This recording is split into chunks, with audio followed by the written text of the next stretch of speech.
Alma chapter 56. Helaman sends an epistle to Moroni recounting the state of the war with the Lamanites.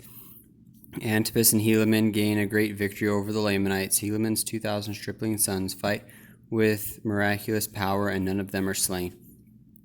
And it came to pass, in the commencement of the 30th year of the reign of the judges, on the second day in the first month, Moroni received an epistle from Helaman stating the affairs of the people in that quarter of the land. And these are the words which he wrote, saying, My dearly beloved brother Moroni, as well in the Lord as in the tribulations of our warfare. Behold, my beloved brother, I have somewhat to tell you concerning our warfare in this part of the land. Behold, 2,000 of the sons of those men whom Ammon brought down out of the land of Nephi. Now ye have known that they were descendants of Laman, who was the eldest son of our father Lehi. Now I need not rehearse unto you concerning their traditions or their unbelief, for thou knowest concerning all these things. Therefore it sufficeth me that I tell you that 2,000 of these young men have taken their weapons of war, and would that I should be their leader, and we have come forth to defend our country. And now ye also know concerning the covenant which their fathers made, that they would not take up their weapons of war against their brethren to shed blood. But in the 26th year, when they saw our afflictions and our tribulations for them, they were about to break the covenant which they had made, and take up their weapons of war in our defense. But I would not suffer them that they should break this covenant which they had made, supposing that God would strengthen us insomuch that we should not suffer more because of the fulfilling the oath which they had taken.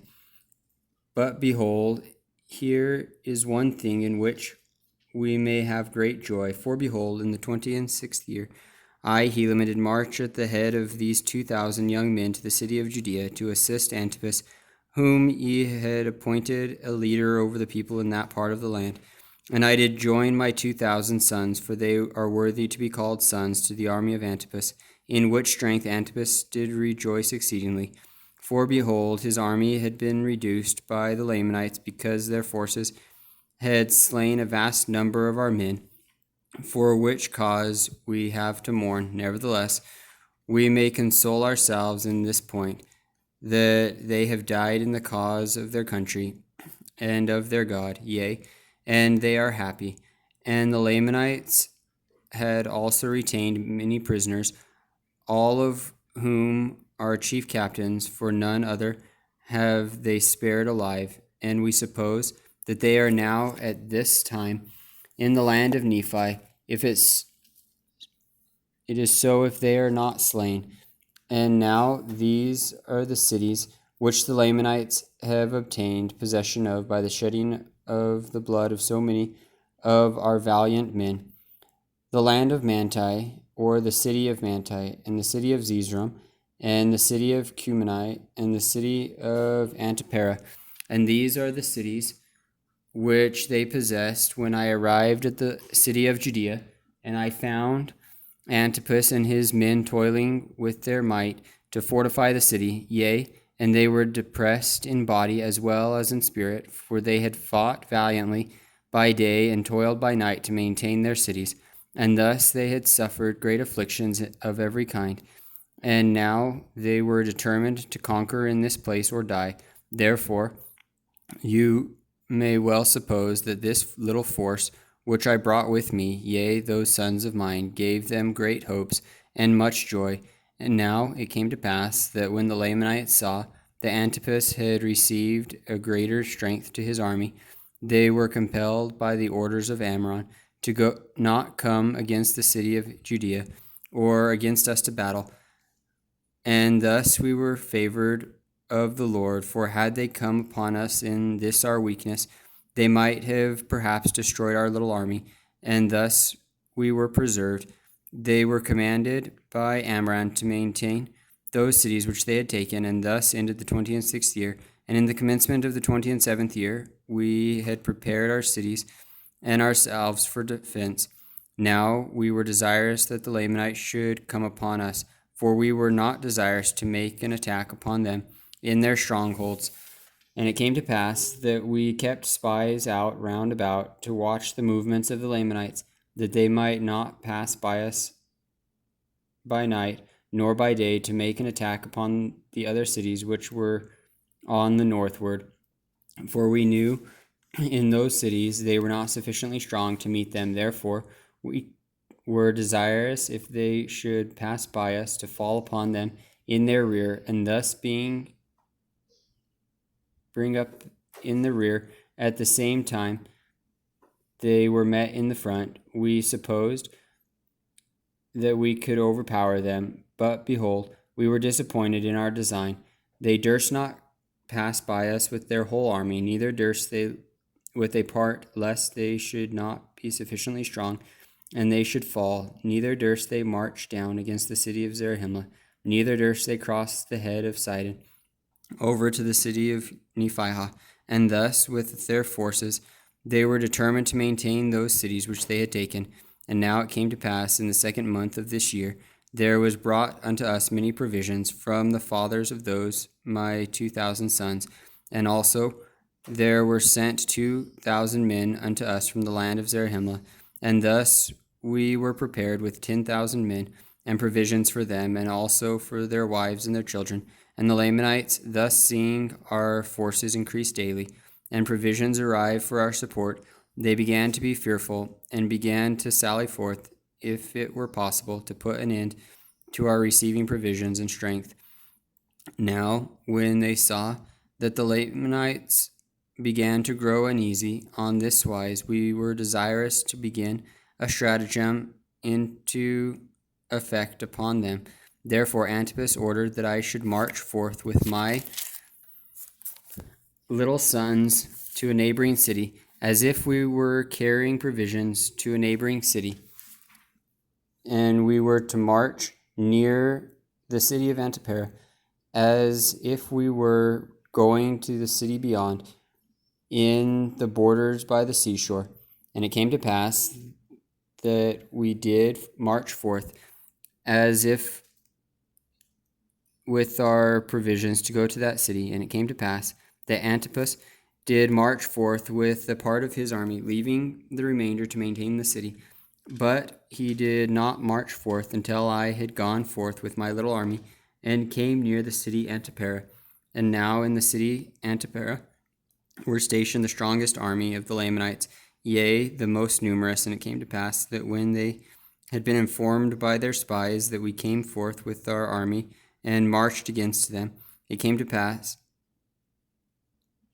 that we did flee before them northward, and thus we did lead away the most powerful army of the Lamanites, yea, even to a considerable distance, insomuch that when they saw the army of Antipas pursuing them with their might, they did not turn to the right nor to the left, but pursued their march in a straight course after us. And as we suppose, it was their intent to slay us before Antipas should overtake them, and this that they might not be surrounded by our people.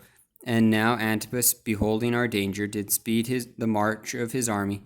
But behold, it was night, therefore they did not overtake us, neither did Antipas overtake them. Therefore we did camp for the night. And it came to pass that before the dawn of the morning, behold, the Lamanites were pursuing us. Now we were not sufficiently strong to contend with them. Yea, I would not suffer that my little sons should fall into their hands. Therefore we did continue our march, and we took our march into the wilderness. Now they durst not turn to the right nor to the left, lest they should be surrounded. Neither would I turn to the right nor to the left, lest they should overtake me.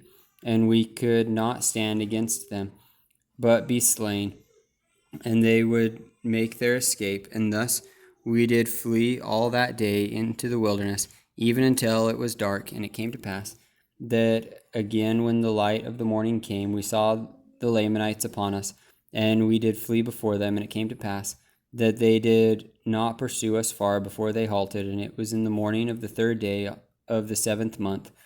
And now, whither they were overtaken by Antipas, we knew not. But I said unto my men, behold, we know not, but they have halted for the purpose that we should come against them, that they might catch us in their snare. Therefore, what say ye, my sons? Will ye go against them to battle? And now I say unto you, my beloved brother Moroni, that never had I seen so great courage, nay, not among all the Nephites. For as I had ever called them my sons, for they were all of them very young, even so they said unto me, Father, behold, our God is with us, and he will not suffer that we should fall. Then let us go forth. Would not slay our brethren if they would let us alone. Therefore, let us go, lest they should overpower the army of Antipas. Now they never had fought, yet they did not fear death, and they did think more upon the liberty of their fathers than they did upon their lives. Yea, they had been taught by their mothers that if they did not doubt, God would deliver them. And they rehearsed unto me the words of their mothers, saying, We do not doubt, our mothers knew it. And it came to pass that I did return with my 2,000 against these Lamanites who had pursued us. And now, behold, the armies of Antipas had overtaken them, and a terrible battle had commenced. And the army of Antipas, being weary because of their long march in so short a space of time, were about to fall into the hands of the Lamanites. And had I not returned with my 2,000, they would have obtained their purpose, for Antipas had fallen by the sword, and many of his leaders, because of their weariness, which was occasioned by the speed of their march. Therefore the men of Antipas, being confused because of the fall of their leaders, began to give way before the Lamanites. And it came to pass that the Lamanites took courage and began to pursue them. And thus were the Lamanites pursuing them with great vigor, when Helaman came upon their rear with his 2,000, and began to slay them exceedingly, insomuch that the whole army of the Lamanites halted and turned upon Helaman.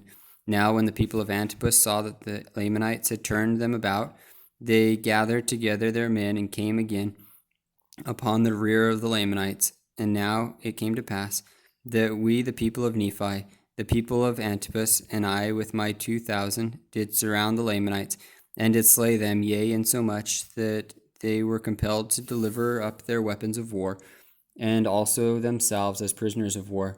And now it came to pass that when they had surrendered themselves up unto us, behold, I numbered those 2 young men who had fought with me, fearing lest there were many of them slain. But behold, to my great joy, there was not one soul of them fallen to the earth. Yea, and they had fought as if with the strength of God.